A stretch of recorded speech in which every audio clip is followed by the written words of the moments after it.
Right,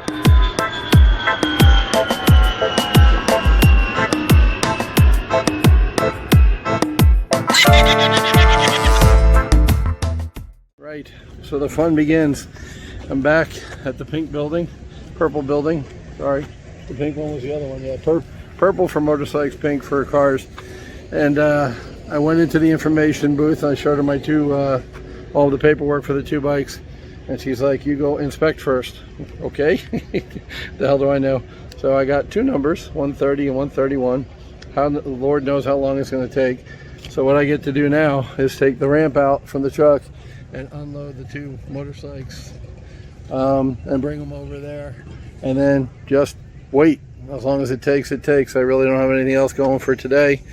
So, you know, I'm here till I get this shit done.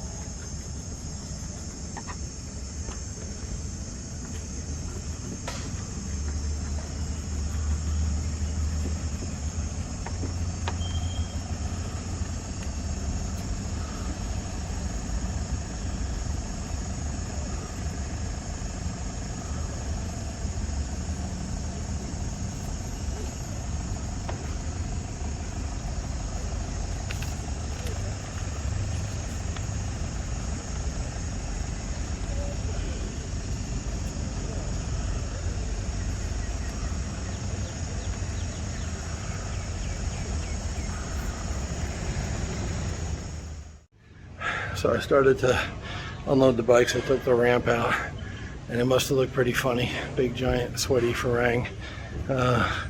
You know, wrestling with the bike. I started to take the Grand Filano out first. I had the ramp set up and well, it was less than 1 minute. And this Thai guy comes out in a Hawaiian shirt. And I'm like, oh cool, a Thai guy's gonna help me unload the bike. I loaded the 2 with Jeffrey, who's a large mammal like me, and it was a breeze.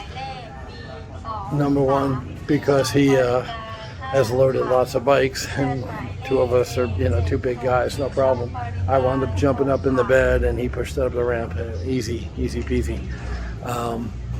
By myself, I was going to get her done, but it was a task. So the Thai guy with the orange Hawaiian shirt, the watch in his hands, he just jumped up into the truck like it was nothing, you know. And inspected and like took the serial number, like he took a piece of tape and put a pencil on the tape. I recorded it briefly. I didn't want to, you know, be rude or intrude on what he was doing, but basically he did the first part of the inspection in the truck, and then he said tie them back up. Now normally you drive your motorcycle up here and then, you know, take a number, which I still got my 2 numbers, and they inspect it, they do sniff test and all that shit. So I'm not quite sure why they're still in the truck, and he told me to tie them back up because my understanding was you got to drive it through this alleyway. So whatever, you know, no idea what's going on. But the lady, I went back to her who gave me the numbers, and I said, he inspect, and she said, take a seat. So I'm sitting and waiting. I can do what I'm told. Alrighty, so we got our deli number again. It's B, or I seem to be B. B for Brady, B for boy. 57. Or it's going to be a long way away where I'm sitting. I actually can't see the number, so I'm going to have to move. I just wanted to sit and chill for a little bit. It's hot. It's 95 out. But, you know, I talked to the Thai people and how cool they are. One of the reasons I live in Thailand. And I'm making these videos about the DMV, which, like, DMVs everywhere. It's frustrating, and there's a lot of paperwork and running around, you know, bureaucracy. But it's important to note that the lady in the purple, who I bought lunch for yesterday, helped me fill in the papers.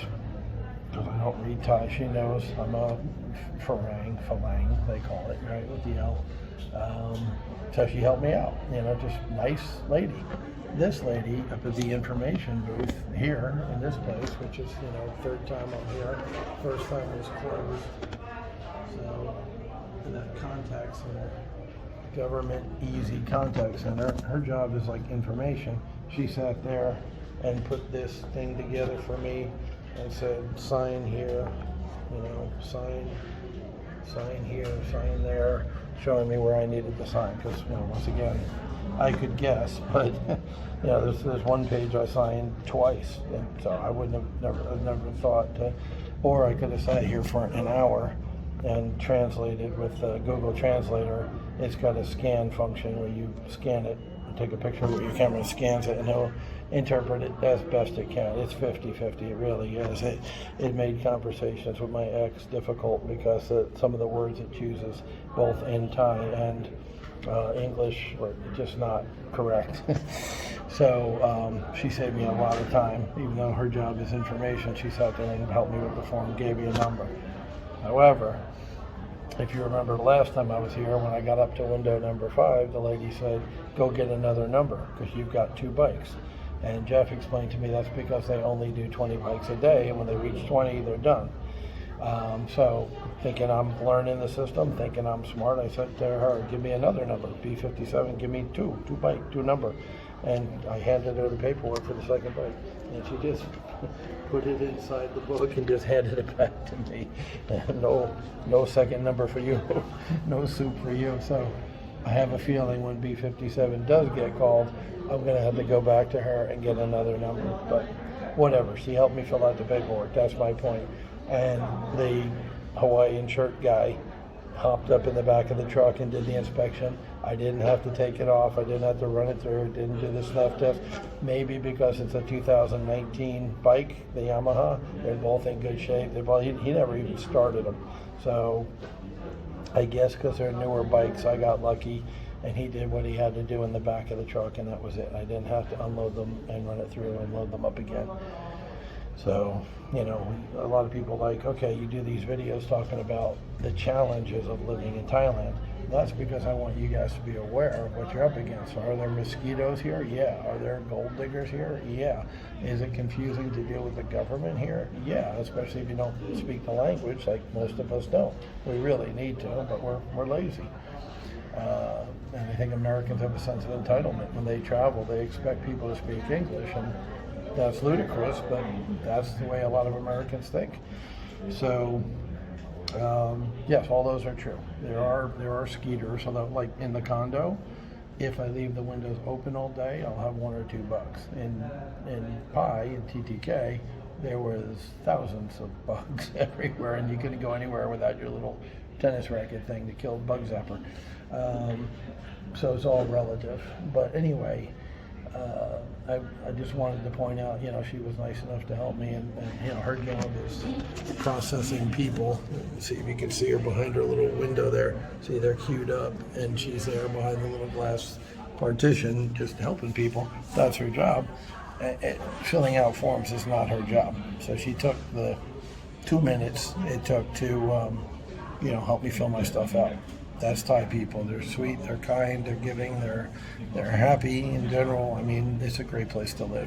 Don't let all the things I show you that are challenges and I think you need to know about before you move here stop you from, coming here and enjoying all the great food, beautiful scenery, nice people, right? There's a reason so many expats live in this country, even though there are hurdles like I and other people document on our YouTube channel. All right, got my number, my little deli number, B57, and I moved into the room where I can watch the TV. They just called B34, so just like yesterday, I got a little bit of sitting time home. The good news is I can watch amazing Thai TV, high quality programming. While I wait, B35, there we go, we're cooking, we're cranking 2 numbers in less than a minute. That makes me happy. So we'll see how long it takes. Alrighty, after a little over an hour, like an hour and a half, got up to the window, got all the paperwork done, 440 baht for all the paperwork for each bike. And then now I'm standing on line to get my plates, and that's it. I'm finally done. Everything's in my name. Got the book, so updated. Got the stickers, the registration tag. So we're in the home stretch. Get the plates, and then I'm out of here, and I'm done and mission accomplished. Yay! All right, so I went up to get the plates, and she said, "You got to get me the old ones." So I walked out to my truck, and I am almost completely closed in, boxed in. There's shitloads of cars here and more coming. So it's kind of just park wherever the fuck you can in Thailand. Anyway, I got to take the 2 plates off and go back inside. Good time, hashtag good time. All right, all done with the plates. Now the situation is a lady parked behind me. So the deal for that is you tell the information lady, you write down the plate number, and she calls out and says, plate number, blah, blah, go move your car. So I'm waiting for this lady to show up to back out. The problem is when she gets here backing out, there's a constant stream of cars coming in here. Parking is an absolute fucking nightmare in this place. Bring tools, because you got to take your old plate. Just like in America, you turn the old plate in. So I didn't have any tools. Fortunately, they had some back in that inspection area, a screwdriver and a couple open-end wrenches. It was a 10mm on the Grand Filano, and it was a screwdriver, Phillips screwdriver on the Aerox. So I was able to take care of that, bring the plates back, get the new ones. But once again, now I'm waiting and waiting and waiting for the lady or guy to show up who has a little red car, because they double parked. Just, you know, Thailand, baby. It's, if there's an opening, they're gonna take it. Never mind that there's a space. Never mind there's an hour or 2 hour wait in there. They just, you know, well, hell, if I'm blocking, somebody will call me. So I told information about that, I don't know, 2-3 minutes ago, and now we're waiting for the lady to show up. The good news is there seems to be another lady out here now, holding cars up, moving stuff in and out. That will make it easier to get out when they do show up. So that's all part of it, man. And the reason number 556, I'm going to send somebody else down here next time.